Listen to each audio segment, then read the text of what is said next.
Yo, what's up guys, welcome back to another video. This is a reaction to was Henry Kissinger a war criminal?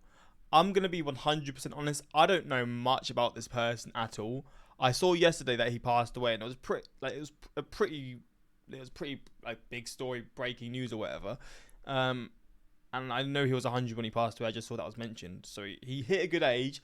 I don't know much about him. So when I saw these things of him, I didn't know much of him. And then I just saw this pop up. I didn't have any plans to really look into him. But then I see this. So he's obviously a pretty... I don't know, what's the word? I don't want to say relevant.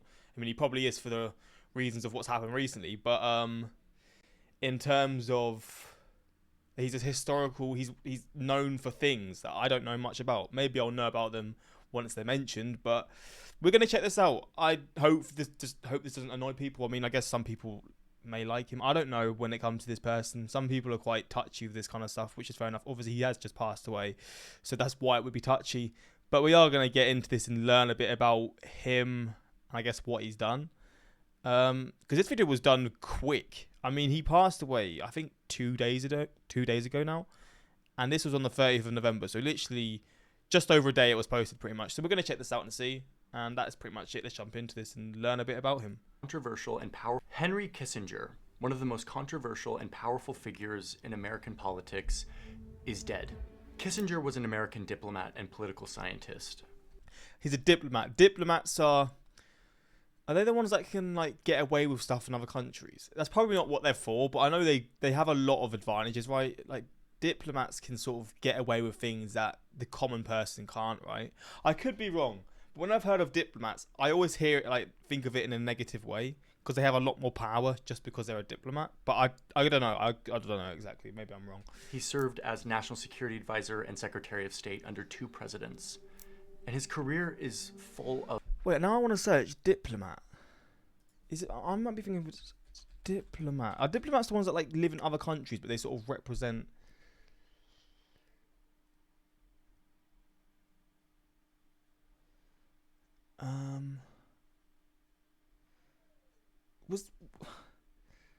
What's it called? I think it is a diplomat. I might be getting it confused with someone else.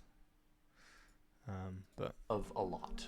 Some laudable achievements, such as normalizing relations with China, but also full of some actions that many call war crimes. okay, let's learn. Many of you watching are 100% positive that Henry Kissinger is a war criminal. Others might see Kissinger as a brilliant leader who helped the US navigate very uncertain times during the Cold War. I actually met Henry Kissinger once. I was working at a think tank in DC where he was a counselor and trustee. And frankly, I didn't glean much about this guy's character in our little meeting. But since then, we've gotten to know him, at least his career. We've studied him and his actions, both the good and the bad. So today I want to look at this man, Henry Kissinger. I want to look at what he did and evaluate what we can learn from this person who, for better or worse, has played an influential role in how American power is wielded on the global stage.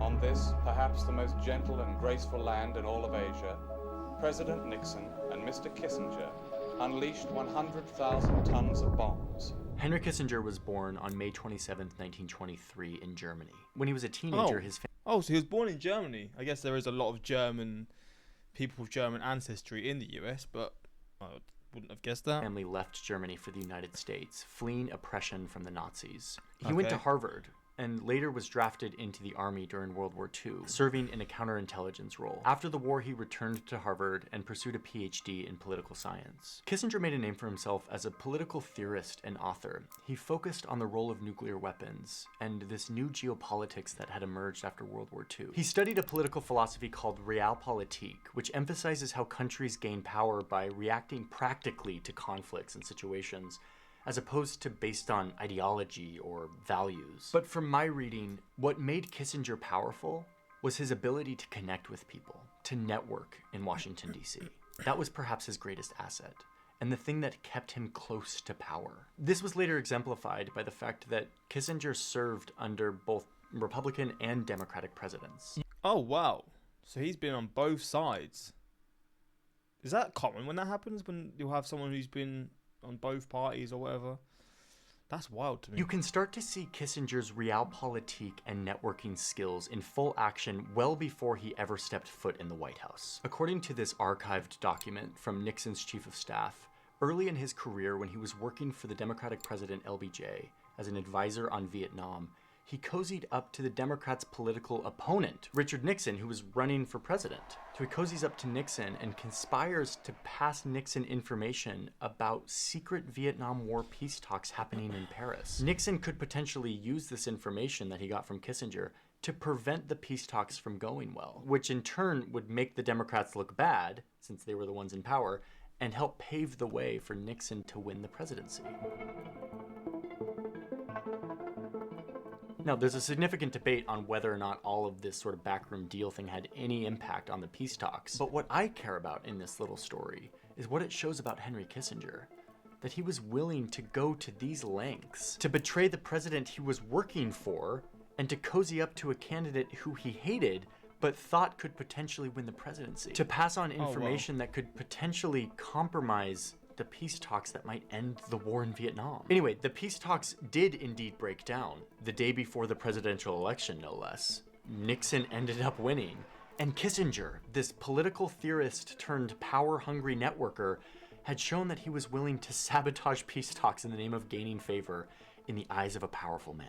Nixon appointed Kissinger as his national security advisor, giving him an unprecedented level of control over what he could use the American power machine to do on the global stage, all in the name of national security. Now listen, most of us weren't alive at this time, so we don't really know what this was like to live during the 60s and 70s, when kind of everything was about the Cold War and specifically Vietnam. So now you have Henry Kissinger and Richard Nixon overseeing this war. It was a war that was no closer to ending. A war that, remember, these two conspired to lengthen so that together they could end it and score Nixon political points. And this leads us to perhaps the most infamous of Kissinger's sins. There's a reason why Anthony Bourdain said, quote, "Once you've been to Cambodia, you'll never stop wanting to beat Henry Kissinger to death with your bare hands." That's because in March 1969, Kissinger directed the US Air Force to fly over Vietnam's neighbor, Cambodia, a neutral third party, and to drop bombs everywhere. President Nixon and Mr. Kissinger unleashed 100,000 tons of bombs, the equivalent of 5 Hiroshimas. Oh my days. The bombing was their personal decision, illegally and secretly. They bombed Cambodia, a neutral country, back to the Stone Age. The goal was... Wait, how come? Well, he's going to say the goal is, but if it's a neutral country, like, I mean, obviously they're neighbours, so maybe they were sensing they were helping Vietnam or anything, but based off them saying they're neutral, I don't really understand how there's anything there that's leading to him wanting to do this awful thing. To eliminate North Vietnamese supply lines and strongholds that were in Cambodia, but the response was carpet bombing. Carpet bombing is indiscriminate. It has unknown targets, which means that civilians usually get caught in the crossfire. So now you have B-52s raining down hell from the sky at all hours of the day. Homes were reduced to rubble, entire villages were turned immediately into refugees, and what the record shows, that came out later, is that all of this indiscriminate bombing, this slaughter from above, was approved by and then concealed by Henry Kissinger. Goddamn. This map that you're looking at is not some stylized representation of this. This is actual data. We have the data of every bomb, hundreds of thousands of bombs. Pretty much half the country is just even this side's got some as well. That is insane. That were dropped on Cambodia during this time. All in all, at least 100,000 Cambodians died in all of this. Jeez. 2 million were made homeless. And this is in a country of only 7 million people. In total, the US dropped 2,756,000 tons of bombs on Cambodia. Many of these bombs went undetonated, turning the country into a minefield of undetonated explosives that still exist today. And perhaps more significantly, contributing to the destabilizing of this country, making way for a violent communist party to rise to power with a vengeance, leading to a mass genocide. All of this happened in secret, without the approval of Congress. It was Henry Kissinger, this one man, wielding his deftly gotten power to ruthlessly get... Wait, without... So he done it on his own. So how come he wasn't, like, trialed for this or anything? Unless he was. If this is his, like, doing completely, why is there nothing happening to him? Henry Kissinger, this one man, wielding his deftly gotten power to ruthlessly get what he wanted at any cost.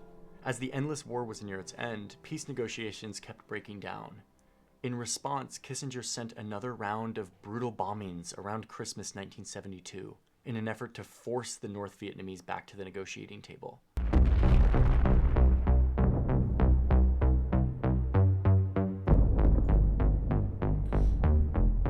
And I'm not exaggerating here. Like, Kissinger literally said, quote, "We bombed the North Vietnamese into accepting our concessions." Some historians argue that the bombings had little effect on the peace talks and instead only resulted in more pain, more death, and more destruction. And yet, this is where the story takes an insane turn. The next year, Henry Kissinger was given a Nobel Peace Prize for brokering the ceasefire Oh my days. in Vietnam. An award given to him Shit, that is wild. for ending a war that didn't actually end. An award that his North Vietnamese counterpart would decline. 2 members of the Nobel Peace Committee resigned in protest because of this. It is as if everyone at the Olympic Stadium joined in carrying an athlete on their shoulders in an endless triumphal procession, without pausing to realize that in fact he had won no gold medals at all. And Kissinger himself even felt weird about this and offered to give the medal back to the committee. So he didn't even want it, and they were there just giving it to him. Flipping hell. Nobel Peace Prize is like probably one of the most well-known awards anyone can be given for like positive things done, right? Flipping hell.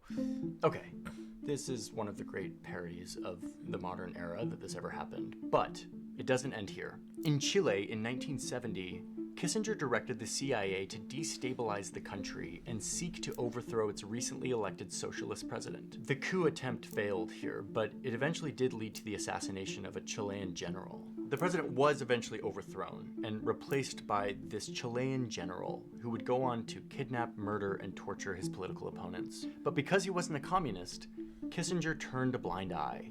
In fact, one of the features of Henry Kissinger during his time was cozying up to dictators all around the world, all in the name of securing America's place as the global superpower. He pledged his support for this Indonesian military dictator as he was invading East Timor using American weapons. We have this declassified document of the conversation between Kissinger and this military dictator. Kissinger telling this military dictator to move fast on his invasion and to not be too obvious about the fact that he's using US military weaponry in support.